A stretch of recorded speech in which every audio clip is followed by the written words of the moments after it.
Nick Carter, Master Detective.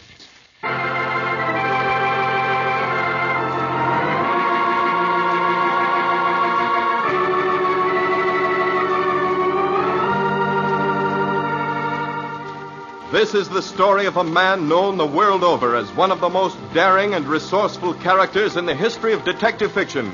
A man whose name has become a symbol of the triumph of right and justice over the sinister forces of crime and lawlessness. A man recognized as one of the great masters of deduction. Nick Carter, Master Detective.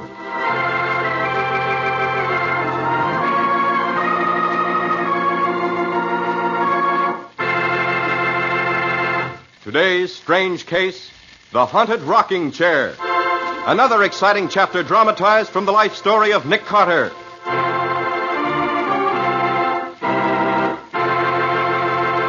In just a moment, we'll hear how Nick Carter investigated the old chair which was supposed to rock whenever anyone in the Trumbull family was due to die, and how he solved the mysterious death of a famous artist.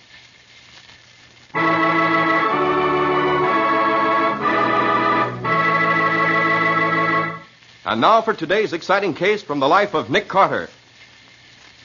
Once again, we keep our weekly appointment, which takes us to the sedate old Victorian mansion on the corner of 5th and 4th. It is late afternoon. The long shadows fall across the quiet streets. A solitary flower peddler ambles slowly down the block. His horse follows sedately, pulling a dilapidated truck full of potted geraniums and petunias. The peddler is exercising a fine Italian tenor voice. Anybody wants the flowers? Nice the flowers. I got a petunia. I got a geranium. I got a roses. Whoa, Garibaldi. Whoa, wait a minute here. I got to say, if the nice young lady is home. Got a petunia. Got a begonia. Tony, wait a minute. It's okay, Garibaldi. She's coming ahead. Good afternoon, Miss Patsy. Hello, Tony. How's Garibaldi? Oh, it's fine. Good. Tony, have you got any climbing roses? We lost ours, you know, winter killed. No. Uh-huh. That's too bad. It's a shame, too. You want a Paul Scarlet or that new Dawn or a Blazer, maybe? Well, I don't got them today, but I'm going to get them for you. Good. We'll take one of each. Miss Patsy, your boss, he's home, maybe? You mean Mr. Carter? Yes. Yes, he's upstairs in the laboratory. You ask him, please, can he see Tony? Well, it's after office hours, Tony. I got to see him, Miss Patsy. Please, I got to see him. What's it about? My sister, Maria. She's afraid. She's got afraid to death. What's she afraid of, Tony? A rocking chair. What? A rocking chair that was belonged to an old lady. And this old lady is dead a long time ago. But sometimes she's come back. She sits in the rocking chair and a rock and a rock and a rock. And every time she's a rock, somebody gets dead. That sounds promising. Suppose you tell me all about it, Tony. Then I'll see if I can't persuade Mr. Carter to pay your sister a visit and investigate that rocking chair.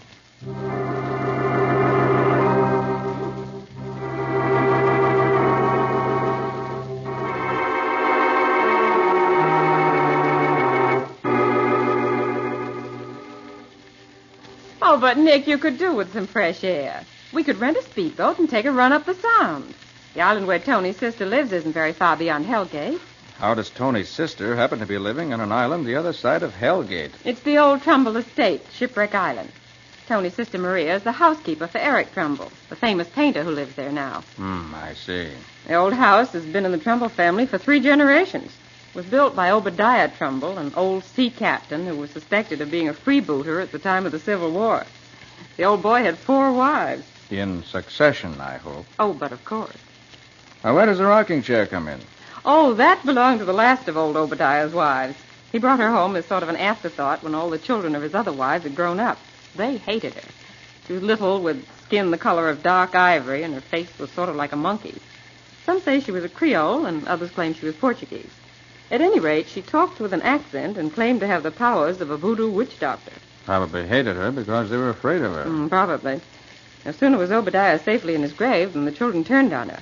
Eric's father, who was the eldest, had her declared insane. Nice people. She was locked up in an attic room and fed 3 times a day, but no one ever spoke to her, and she never came out of that room. No one would have known she was there if it hadn't been for that rocking chair.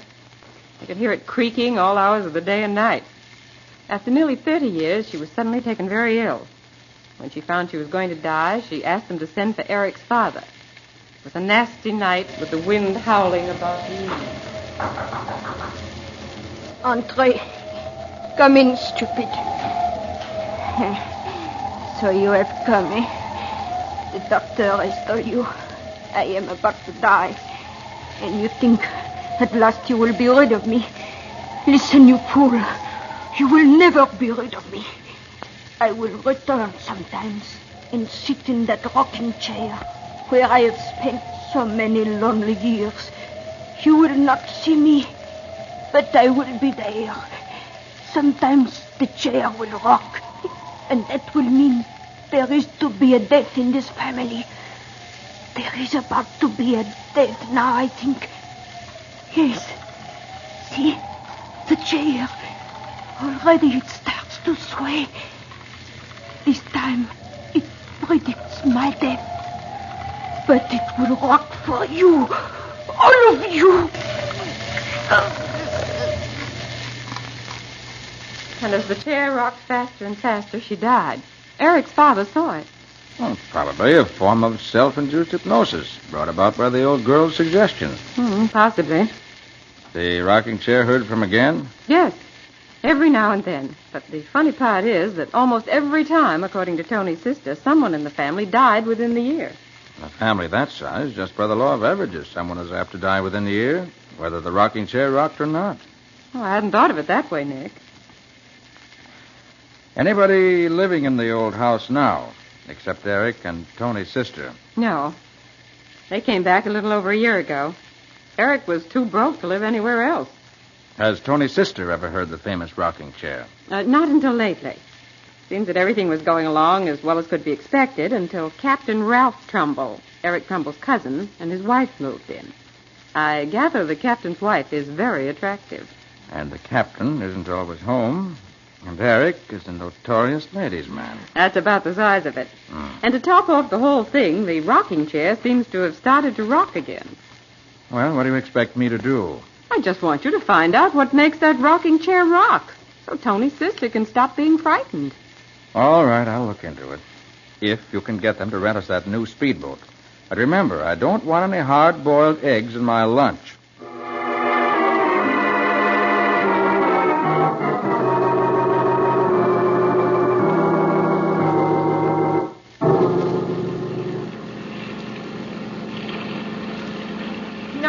Glad you came, Nick.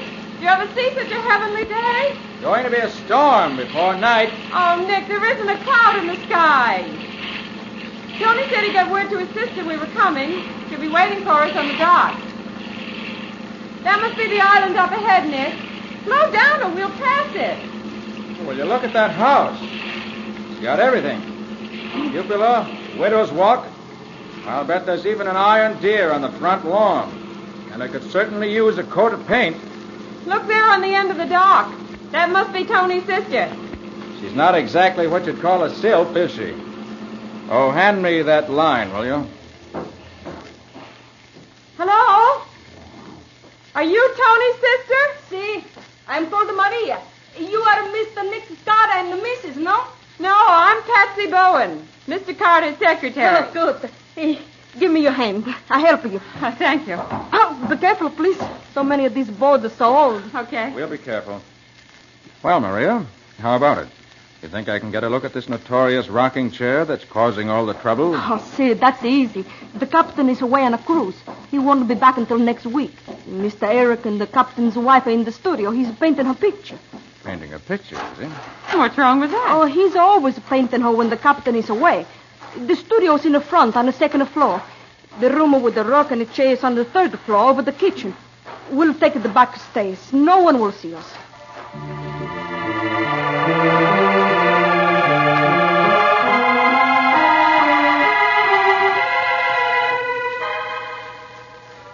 This is the room, Mr. Carter. door's locked. See, it has not been entered since Mr. Eric's father was found hanging to the rafters, and they threw the key into the well. Is there any way we can crawl in through a window? No, the only window is 2 floors above the roof of the kitchen. There's 3 outside, but the branches are too small to hold anybody. Then I'll have to pick the lock. That shouldn't be much of a job with my pick lock. Let's see. This old house is so quiet, you can almost feel it breathe. Wish it weren't so dark up here.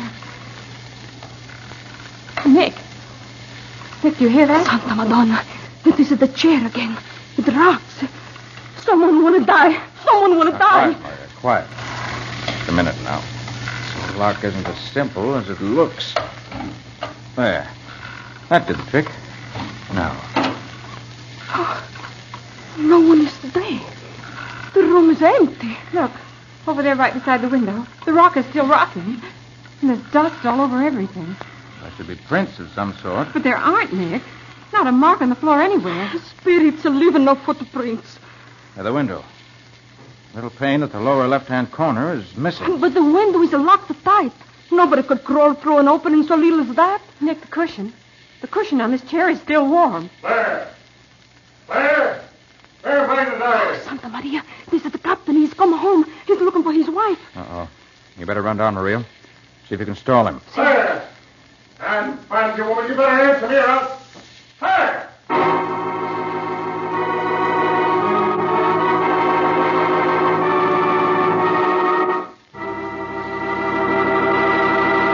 Well, a locked room and a rocking chair that rocks all by itself, with nobody around to set it rocking, and an angry captain trying to find his missing wife. How can Nick put all these things together and get the right answer? We'll see in just a moment.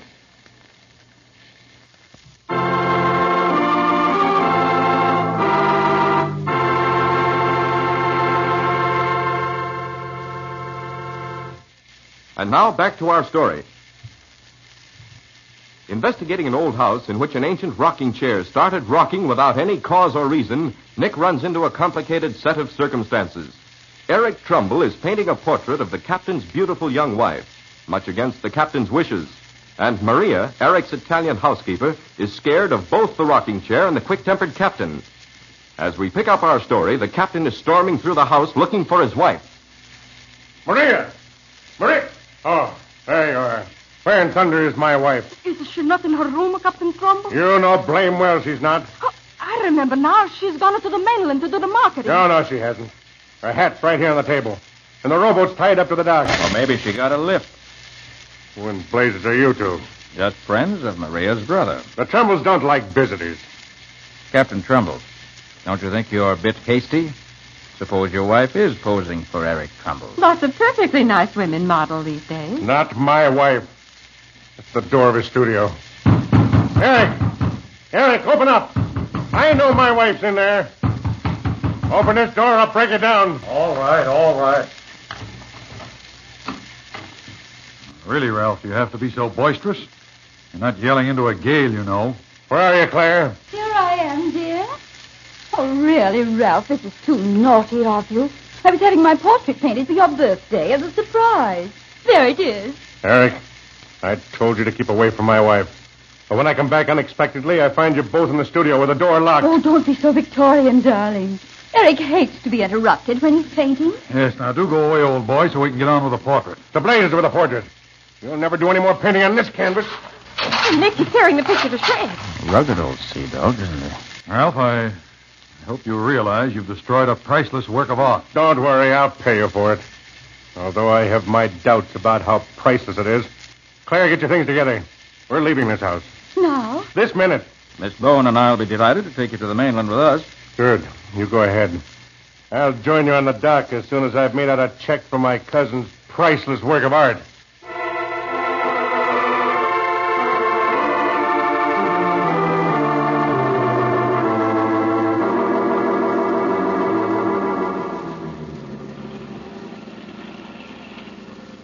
Nick, I don't see why you insist on going back to Shipwreck Island. We just left it a short while ago. I know it, Patsy, but I got to thinking. Eric Trumbull may not be the nicest guy in the world, but I'd hate to see anything happen to him. I think it'd only be fair to warn him. Warn him about what? about the captain's crazy jealousy. From the things he said as we were taking him and his wife back to the mainland, I suddenly realized how intensely he hates Eric. I don't think Eric realizes it. Good grief, look. Tied up to the Trumbull dock. It's a police launch. Yes. We're too late, Patsy. What a fool I was not to come back right away. Oh, Nick, look. There's Lieutenant Riley standing on the breakwater. Something serious must have happened if he's been called in. Oh, there, Nick. I thought you'd be back when you heard the news. Well, you're too late, me boy. The whole thing's solved. What's solved, Lieutenant? Eric Trumbull's death. I was afraid of that. What happened? Hanged himself, he did. Hmm? We're just waiting for the photographers to finish before we cut him down. No, Riley, don't touch him. Don't touch a thing till I have a chance to see him. But- This isn't suicide. It's murder.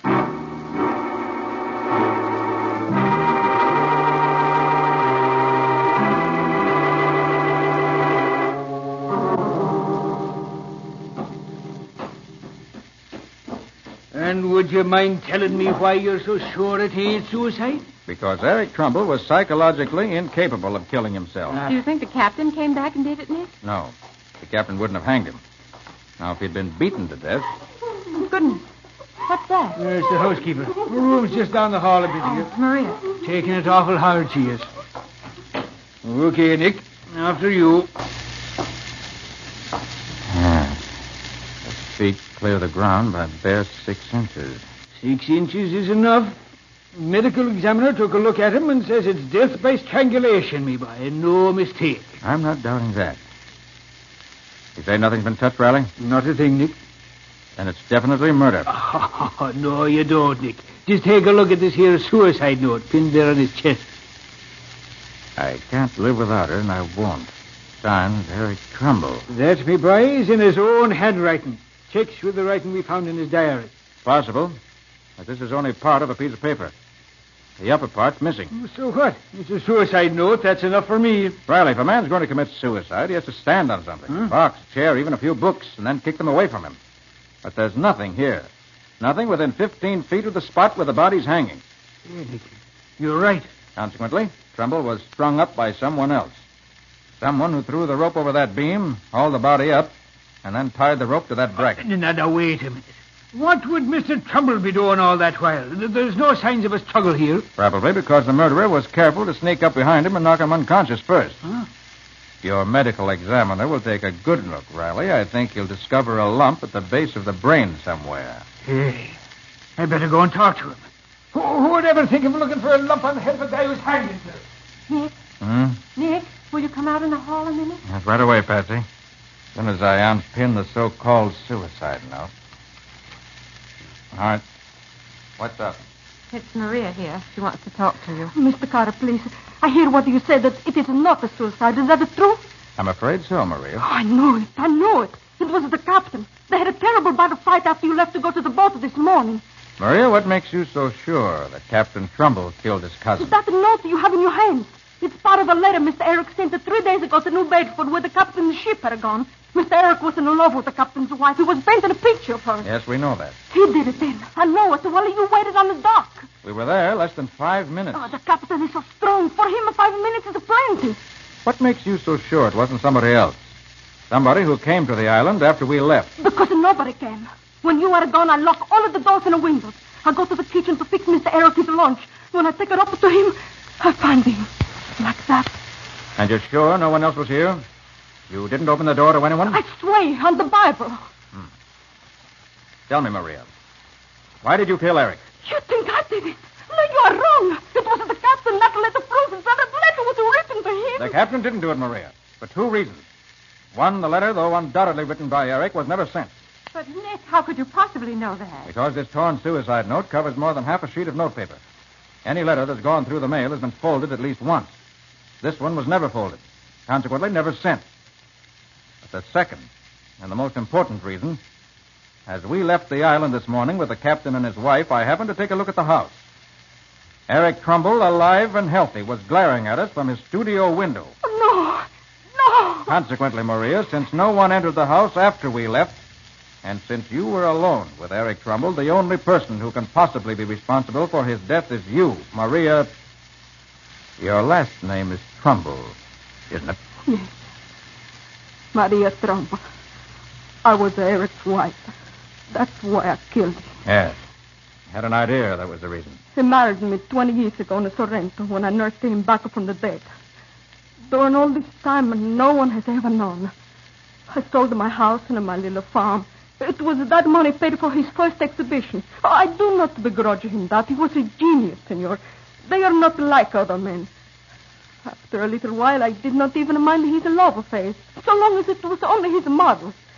You see, I knew they would not last. Oh, Maria. But this time it was different. The captain's wife, she was a woman of his own class. He wanted her to divorce the captain and marry him. Don't know what would have become of me. And so, this afternoon, when I found the letter he was writing to the captain, I knew it was over between us. I knew he was through with me.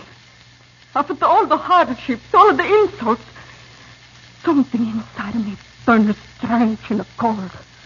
And I killed him. I am not sorry. Maria. You think that is strange? No. I got tuberculosis. In 6 months, I'll be dead. Well, Nick, you're right again. He found a lump as big as an egg behind his left ear. You got any idea who could have done it? Maria knows, Riley. Huh? She was Eric's wife. What? I have no doubt she'll be glad to tell you whatever you wish to know.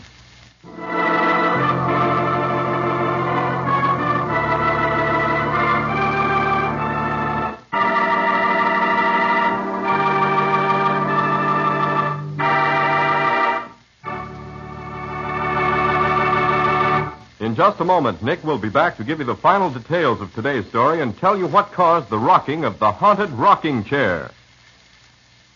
You and your family take pride in your home, of course. That's why you keep it bright and sparkling. And the finest household help you can find are the 3 great Linex home brighteners. Take Linex cream polish, for instance. What a help it is in keeping your fine furniture lovely. Because it cleans as it polishes, Linex cream polish erases finger marks, removes deposits of dust and old polish, helps conceal scratches, all in one quick, easy application.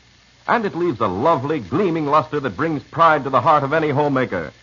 What's more, Linex cream polish leaves no surface oil to attract more dust, to make more work. So save half the time, half the fuss of furniture upkeep. Care for your furniture the modern way with Linex cream polish, the up-to-date shortcut to furniture protection. Get it at your dealers now. Linex cream polish, which saves one whole step in your cleaning day routine. You'll find all 3 great Linex home brighteners: Linex self-polishing wax, Linex cream polish, and Linex clear gloss at your nearest hardware, paint, or department store. Your headquarters also for Chemtone, the modern wall finish that beautifully decorates the average room for only $2.98. Make it a point, too, to stop at your nearest War Bond headquarters for that extra War Bond. It takes money as well as men to finish this war. The men are doing the big job overseas. Let's do our job over here to raise the money now during the mighty 7th War Loan Drive. Invest all you can in your future and America's.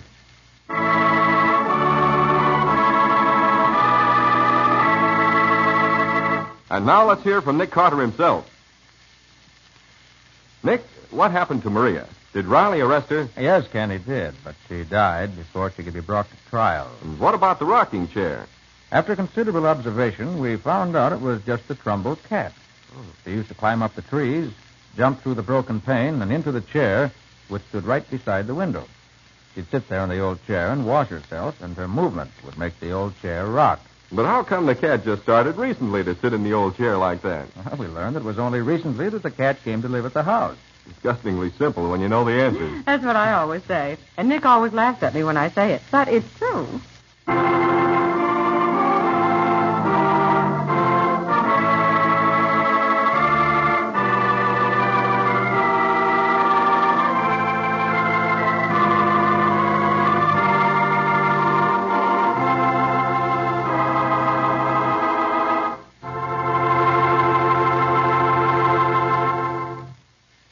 Lon Clark is starred as Nick with Helen Choate as Patsy. Original music is played by Lou White. The programs are written by Edith Meiser. The entire production is under the direction of Jock McGregor.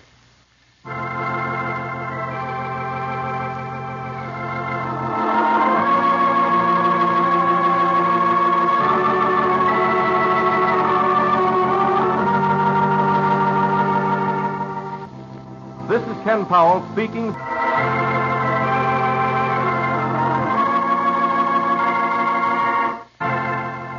This is the Mutual Broadcasting System.